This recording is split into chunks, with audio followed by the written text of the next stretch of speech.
What I'd like to do today is talk about one of my favorite subjects, and that is the neuroscience of sleep. Now, there is a sound.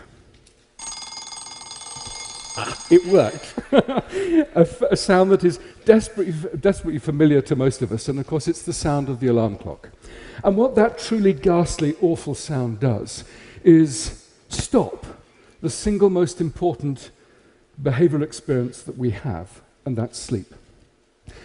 If you're an average sort of person, 36% of your life will be spent asleep, which means that if you live to 90, then 32 years will have been spent entirely asleep. Now, what that 32 years is telling us, that sleep at some level is important. And yet, for most of us, we don't give sleep a second thought. We throw it away. We really just don't think about sleep. And so what I'd like to do today is change your views, change your ideas and your thoughts about sleep. And the journey that I want to take you on, we need to start by going back in time. Enjoy the honey-heavy dew of slumber. Any ideas who said that? Shakespeare's Julius Caesar. Yes, let me give you a few more quotes. O sleep, O gentle sleep, nature's soft nurse, how have I frighted thee? Shakespeare again from, I won't say it, the Scottish play. From the same time, sleep is the golden chain that ties health and our bodies together. Extremely prophetic, by Thomas Dekker, another Elizabethan dramatist. But if we jump forward 400 years, the tone about sleep changes somewhat. This is from Thomas Edison from the beginning of the 20th century. Sleep is a criminal waste of time and a heritage from our cave days. Bang! And if we also jump into the 1980s, some of you may remember that Margaret Thatcher was reported to have said, sleep is for wimps. And of course, the infamous, what was his name? The infamous Gordon Gekko from Wall Street said, money never sleeps. What do we do in the 20th century about sleep? Well, of course, we used Thomas Edison's light bulb to invade the night, and we occupied the dark. And in the process of this occupation, we've treated sleep as an illness, almost. We've treated it as an enemy. At most now, I suppose, we tolerate the need for sleep, and at worst, perhaps many of us think of sleep as an illness that needs some sort of a cure. And our ignorance about sleep is really quite profound. Why is it? Why do we abandon sleep in our thoughts? Well, it's because you don't do anything much while you're asleep, it seems. You don't eat, you don't drink, and you don't have sex. Well, most of us anyway. And so therefore it's a complete waste of time, right? Wrong. Actually, sleep is an incredibly important part of our biology, and neuroscientists are beginning to explain why it's so very important. So let's move to the brain. Now, here we have a brain. This is donated by a social scientist, and they said they didn't know what it was or indeed how to use it. So,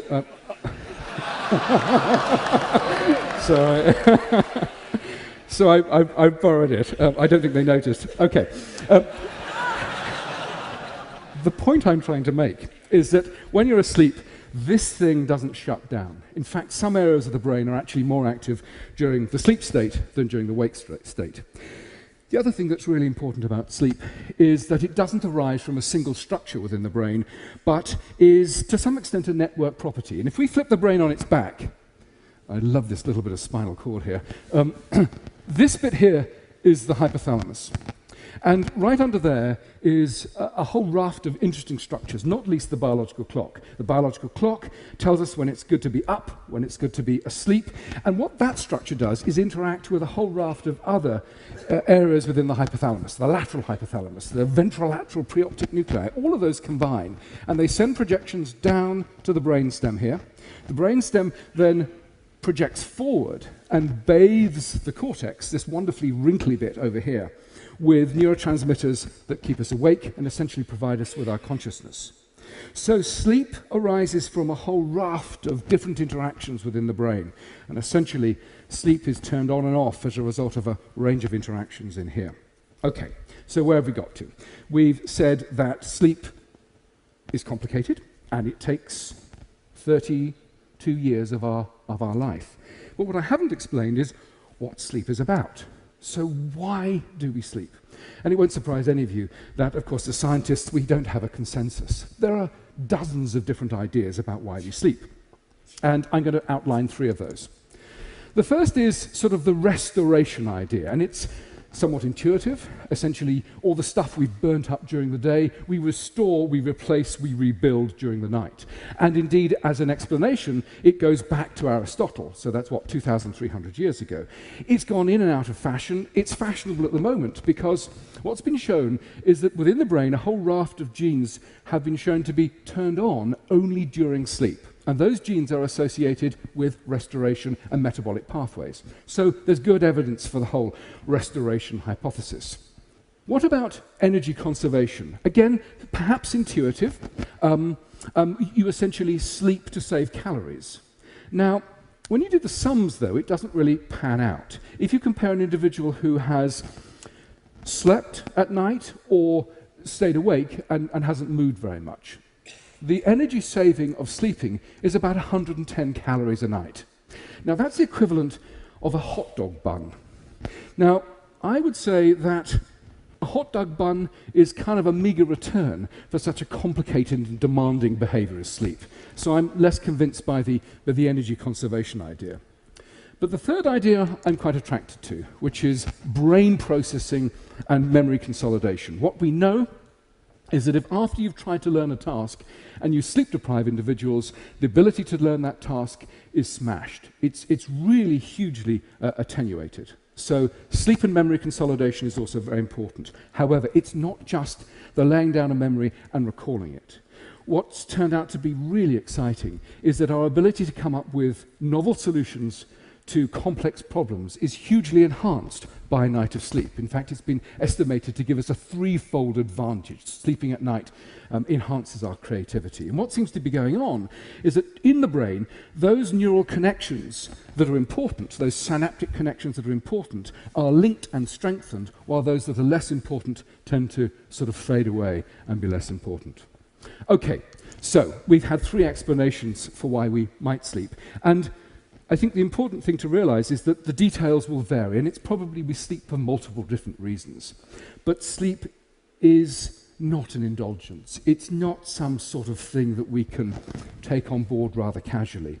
I think sleep was once likened to an upgrade from economy to business class, the equivalent of. It's not even an upgrade from economy to first class. The critical thing to realize is that if you don't sleep, you don't fly. Essentially, you never get there. And what's extraordinary about much of our society these days is that we are desperately sleep deprived. So let's now look at sleep deprivation. Huge sectors of society are sleep deprived, and let's look at our sleepometer.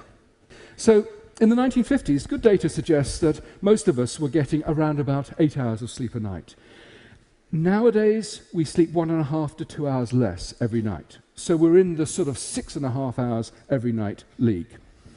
For teenagers, it's worse, much worse. They need 9 hours for full brain performance, and many of them on a school night are only getting 5 hours of sleep. It's simply not enough. If we think about other sectors of society, the aged. If you are aged, then your ability to sleep in a single block is somewhat disrupted, and many sleep, again, less than 5 hours a night. Shift work is extraordinary. Perhaps 20% of the working population, and the body clock does not shift with the demands of working at night. It's locked onto the same light-dark cycle that the rest of us. So when the poor old shift worker is going home to try and sleep during the day, desperately tired, the body clock is saying, wake up. This is the time to be awake. So the quality of sleep that you get as a night shift worker is usually very poor, again, in that sort of 5-hour region. And then, of course, tens of millions of people suffer from jet lag. So who here has jet lag? Well, my goodness gracious. Well, thank you very much indeed for not falling asleep, because that's what your brain is craving.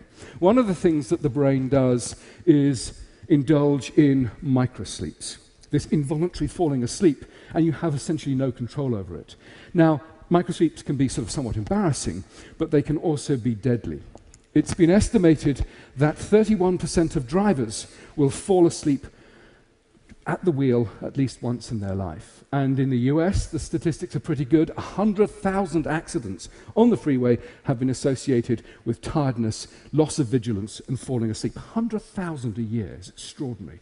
At another level of terror, we dip into the tragic accidents at Chernobyl and indeed the Space Shuttle Challenger, which was so tragically lost. And in the investigations that followed those disasters, poor judgment as a result of extended shift work and loss of vigilance and tiredness was attributed to a big chunk of those disasters. So, when you're tired and you lack sleep, you have poor memory, you have poor creativity, you have increased impulsiveness, and you have overall poor judgment. But my friends, it's so much worse than that. If you are a tired brain, the brain is craving things to make it up. So drugs, stimulants, caffeine represents the stimulant of choice across much of the Western world. Much of the day is fueled by caffeine, and if you're a really naughty, tired brain, nicotine.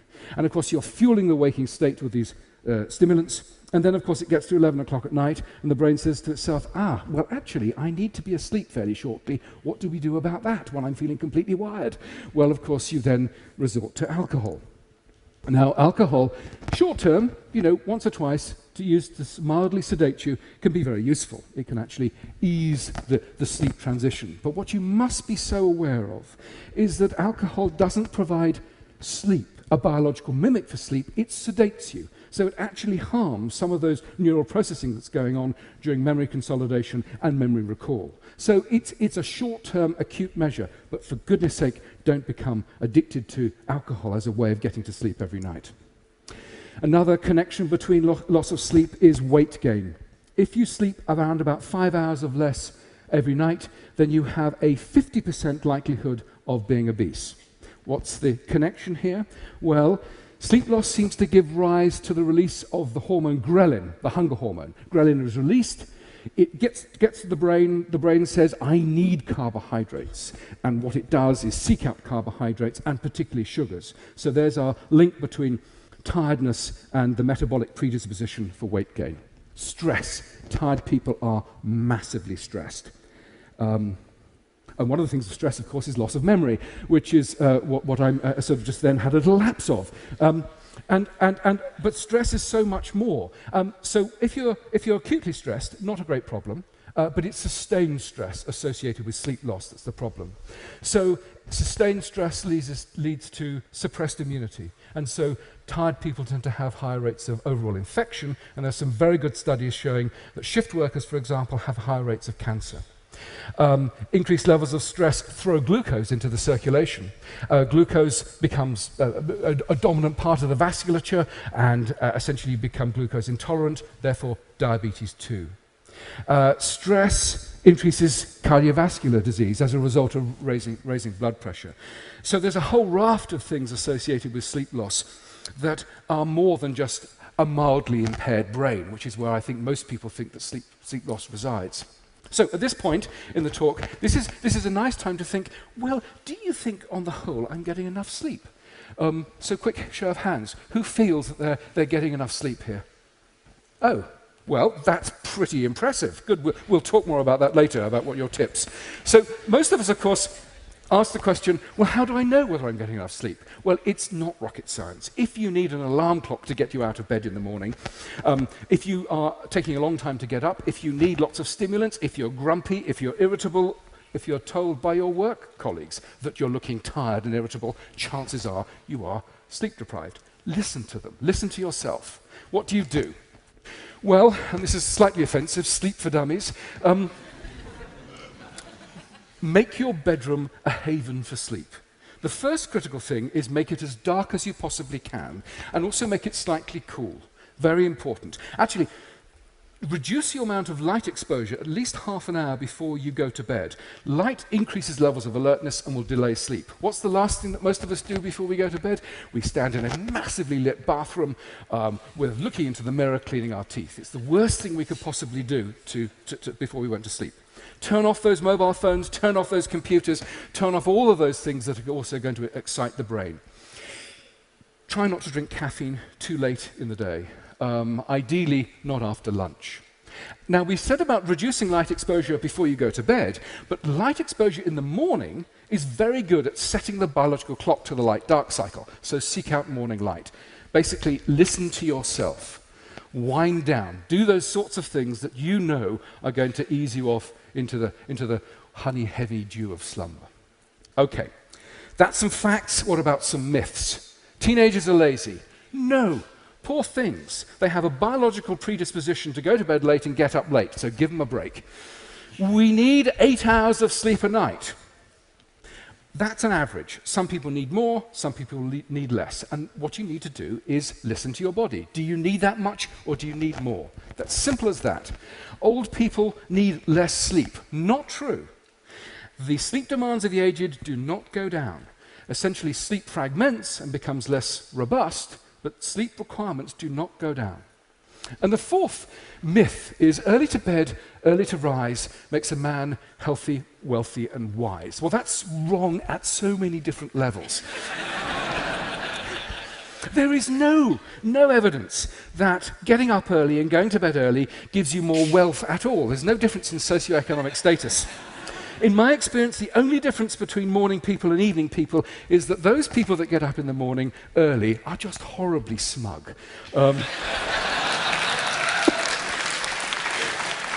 Okay, so for the last part, the last few minutes, what I want to do is change gears and talk about some really new and breaking areas of neuroscience, which is the association between mental health, mental illness, and sleep disruption. We've known for 130 years that in severe mental illness, there is always sleep disruption. But it's been largely ignored. In the 1970s, when people started to think about this again, they said, yes, well, of course you have sleep disruption in schizophrenia because they're on antipsychotics. It's the antipsychotics causing the sleep problems, ignoring the fact that for 100 years previously, sleep disruption had been reported before antipsychotics. So what's going on? Lots of groups, several groups, are studying conditions like depression, schizophrenia, and bipolar, and what's going on in terms of sleep disruption. We have a big study, which we published last year, on schizophrenia, and the data were quite extraordinary. In those individuals with schizophrenia, much of the time they were awake during the night phase, and then they were asleep during the day. Other groups showed no 24-hour patterns whatsoever. Their sleep was absolutely smashed, and some had no ability to regulate their sleep by the light-dark cycle. They were getting up later and later and later and later each night. It was smashed. So what's going on? And the really exciting news is that mental illness and sleep are not simply associated, but they are physically linked within the brain. The neural networks that predispose you to normal sleep give you normal sleep, and those that give you normal mental health are overlapping. And what's the evidence for that? Well, genes that have been shown to be very important in the generation of normal sleep, when mutated, when changed, also predispose individuals to mental health problems. And last year, we published a study which showed that a gene that's been linked to schizophrenia, which when mutated also smashes the sleep. So we have evidence of a genuine mechanistic overlap between these two important systems. Other work flowed from these studies. The first was that sleep disruption actually precedes certain types of mental illness. And we've shown that in those young individuals who are at high risk of developing bipolar disorder, they already have a sleep abnormality prior to any clinical diagnosis of bipolar. The other bit of data was that sleep disruption may actually exacerbate, make worse the mental illness state. My colleague Dan Freeman has used a range of agents which have stabilized sleep and reduced levels of paranoia in those individuals by 50%. So, what have we got?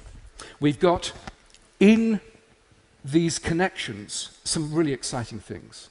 in terms of the neuroscience, by understanding the neuroscience of these two systems, we're really beginning to understand how both sleep and mental illness are generated and regulated within the brain.